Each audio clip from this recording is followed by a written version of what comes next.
Students এতিয়া বৰ্তমান সময়ত ছাত্ৰ ছাত্ৰীসকলৰ বা পেৰেণ্টছসকলৰ বা যিকোনো আমাৰ ষ্টুডেণ্টৰ এটাই থিংকিং হৈ গৈছে যে কি হয় বৰ্তমান সময়ত চাকৰি এটা যোগাৰ কৰাটো খুব মানে দিগদাৰ, বহুত কম্পিটিশ্যন, বহুত হাই কম্পিটিশ্যন, আমি ইয়াত নোৱাৰো।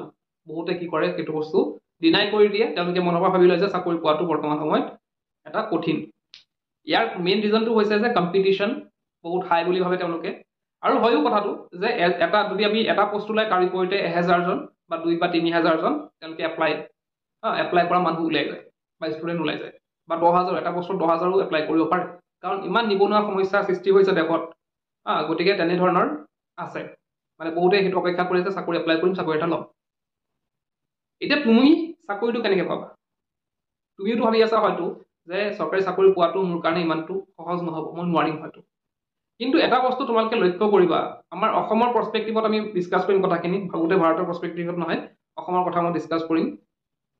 অসমত আমি যদি চাওঁ চাকৰিৰ কথা, ষ্টুডেণ্টৰ কথা, এতিয়া ধৰা এটা পোষ্ট ওলাইছে, যিকোনো এটা পোষ্ট ওলাইছে, তাৰ বিপৰীতে 1000জনে এপ্লাই কৰিছে, হৈ গ'ল। তাৰ বিপৰীতে কিমানজনে এপ্লাই কৰিছে?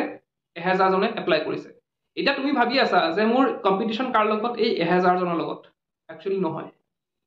এই যে 1000জনে এপ্লাই কৰিছে, তাৰ ভিতৰত চিৰিয়াছ কোন আছে সেইটো চাব লাগিব। 1000জনে এপ্লাই কৰিলে তাৰে হয়তো 900জনে কি কৰিছে, 1000জনৰ 900জনে কি কৰিছে, তেওঁলোকে এপ্লাই কৰি থৈছে, কিন্তু তেওঁলোক ইণ্টাৰেষ্টেড নহয়, জাষ্ট ঘৰৰ পৰা এপ্লাই কৰিব লাগিছে, এপ্লাই কৰিছো। তেওঁলোকে সেইটো মাইণ্ডছেট বনাই লৈছে যে মই এইটো চাকৰি, এটা চাকৰি মাত্ৰ পাম জানো। সেইটো ক্ষেত্ৰত মই অকল এটা কথা কৈছো, এতিয়া এনেকুৱা আছে 100টা পোষ্ট ওলালে হয়তো 10,000 1 লাখো ওলাই যায়। তো আমি এটা চেঞ্চ, প্ৰথমতে আমাৰ চেঞ্চ এটা আহে যে এই মাত্ৰ এটা চাকৰি আছে, মই জাষ্ট এটা চাকৰি এক্সাম্পল দিছো। তো আমাৰ মাইণ্ডছেটটো কেনেকুৱা আহিব? বাকী 900জনৰ, তাত থকা 1000জনৰ বাকী 900জনৰ কেনেকুৱা আহিব মাইণ্ডছেটটো, যে মই এটা পোষ্ট আছে, এইবিলাক পঢ়ি কি হ'ব, সেইটো চেঞ্চতে কি হয়, বাকী 900জন বাদেই দিয়া আশা, বাকী থাকিল 100জন। কম্পিটিশ্যন কাৰ লগত? এই 100জনৰ লগত।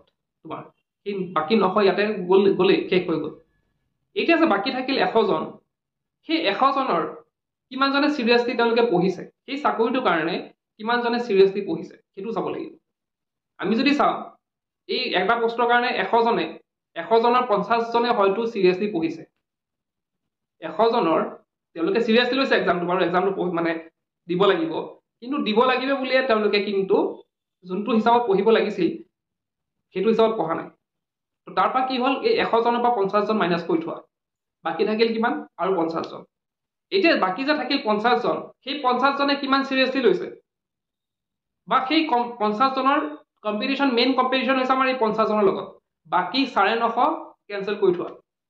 কম্পিটিশ্যন আমাৰ কাৰ লগত? এই 50জনৰ লগত। এই 50জনে চিৰিয়াছলি পঢ়িব।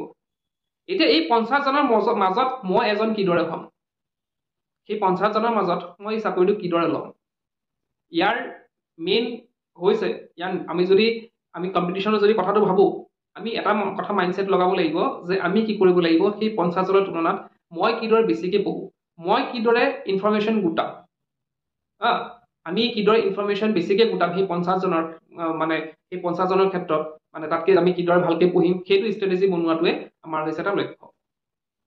এতিয়া এটা কথা ইয়াতে বুজিবলগীয়া আছে যে আমাৰ অসমত এনেকুৱা এটা মানে এতিয়াও মানে চাকৰিৰ ক্ষেত্ৰত মই যদি কওঁ ইমান মানে চিৰিয়াছ হোৱা নাই, ছাত্ৰ ছাত্ৰীসকল কিন্তু ইমানো চিৰিয়াছ নহয়। এতিয়া যদি তুমি বিহাৰৰ কথা কোৱা, বিহাৰৰ মেক্সিমাম ছাত্ৰ ছাত্ৰী ৰেলৱে জব কৰে। ইয়াৰ মেইন ৰিজনটো হৈছে ৰেলৱে বা বেংকিঙৰ ক্ষেত্ৰতো তেওঁলোকে লৈ আছে। তেওঁলোকৰ মেইন ৰিজনটো হৈছে তেওঁলোকে পঢ়ে, যিসকলে এপ্লাই কৰে তেওঁলোকে পঢ়ে, তেওঁলোকে ৰেল ষ্টেচনত বহি পেলাই পঢ়ে, তেওঁলোকে ষ্ট্ৰীট লাইটৰ তলত বহি পেলাই পঢ়ে। তোমালোকে যদি ভিডিঅ'বিলাক চোৱা তেতিয়া গম পাবা যে হয় তেওঁলোকে কষ্ট কৰে। কিন্তু অসমৰ ক্ষেত্ৰত আমি দেখা পাওঁ যে সেইবিলাক কষ্ট নাই। ছাত্ৰ ছাত্ৰীসকলৰ হাতে হাতে মোবাইলে তোমালোকৰ কম্পিটিশ্যন মানে কি বুলি কম 80% কমাই দিছে। মোবাইলটোৰ কাৰণে তোমালোকৰ কম্পিটিশ্যন 80% কমি গৈছে। এতিয়া তুমি তাতকে বেলেগ কেনেকৈ পাবা, তুমি যদি মোবাইলটো এৰি দিয়া, তোমালোকৰ সেই 80% পৰা তুমি ওলাই গলা, তোমাৰ থাকিল কাৰ লগত কম্পিটিশ্যন? 20% কম্পিটিশ্যন থাকিলে। এতিয়া ছাত্ৰ ছাত্ৰীসকলে কি কৰে? এপ্লাই কৰে, জব নোপোৱাৰ কাৰণকেইটা কৈছো মই। ছাত্ৰ ছাত্ৰীসকলে কি কৰে? এপ্লাই কৰি কি কৰি থাকে? দিনটো ইনষ্টাগ্ৰাম চালে, ইউটিউব চালে, বা এইটো কৰিলে সেইটো কৰিলে। তেওঁলোকে পঢ়া সংক্ৰান্তীয় বস্তুবিলাকৰ লগত জড়িত নহয়। তেওঁলোকে পঢ়িব, পৰীক্ষাৰ আগত পঢ়িব।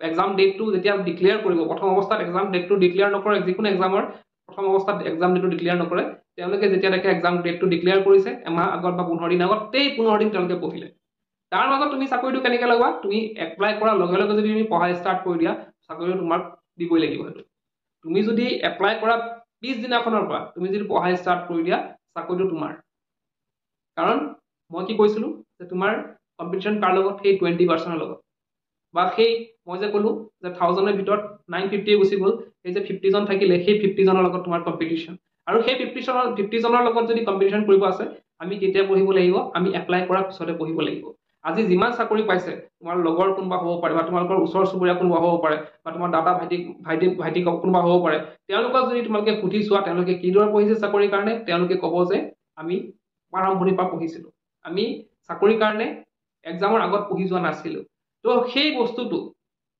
বস্তুটো তোমালোকে যদি এবাৰ চোৱা এবাৰ যদি মন কৰা চাকৰিটো পোৱাটো খুবেই সহজ কাৰণ অসমত বৰ্তমান সময়ত সেই কম্পিটিশ্যনটো এতিয়াও অহা নাই আহিব লাহে লাহে কিন্তু তুমি যদি হায়াৰ ছেকেণ্ডেৰী পাছ কৰিছা বা যদি তোমালোকৰ মেট্ৰিকো পাছ কৰিছা তোমালোকৰ বিশেষকৈ হায়াৰ ছেকেণ্ডেৰী ক্ষেত্ৰৰ কথা কৈছো যে যিসকলে হায়াৰ ছেকেণ্ডেৰী পাছ কৰিছে তেওঁলোকক মই এটা কথা ক'ম যে তোমালোকে এতিয়া কষ্ট কৰা তোমালোকে এইটো ভাবি নাথাকিবা যে মই BSc কৰিম BA কৰিম BCom কৰিম তাৰপিছত চাকৰিৰ কাৰণে এপ্লাই কৰিম সেইটো কেতিয়া নাভাবিবা হায়াৰ ছেকেণ্ডেৰী পাছ কৰাৰ পিছতে বহুত চাকৰিত এপ্লাই কৰিব পাৰি বহুত চাকৰি তোমালোকৰ কাৰণে ওলাব সেইকেইটা এপ্লাই কৰা আৰু পঢ়ি পেলাই তোমালোকে সেইটো টাৰ্গেট ৰাখা যে মই কি কৰিম চাকৰিটো ল'ম কাৰণ BA BSc BCom সেইবিলাক পিছতো হৈ থাকিব মই যে ক'লো যে ছাত্ৰ ছাত্ৰীসকল এতিয়াও অসমৰ ছাত্ৰ ছাত্ৰীসকল এতিয়াও সিৰিয়াছ হোৱা নাই তেওঁলোকে মোবাইলতে বেছি সময় ব্যস্ত থাকে তো এইটো সুযোগটো তোমালোকে এতিয়া লোৱাৰ সময় এই সুযোগটো যদি তোমালোকে ল'ব পাৰা পিছত হয়তো ছাত্ৰ ছাত্ৰীসকলে বুজি পায় এটা সময়ত মোবাইলটো এৰি দিব তেওঁলোকে পঢ়াত ব্যস্ত হৈ যাব তেতিয়া কি হ'ব আজিৰ পৰা 2-3 বছৰ পিছত সেইসকলে তোমালোকৰ কাৰণে কম্পিটিশ্যন হৈ পৰিব গতিকে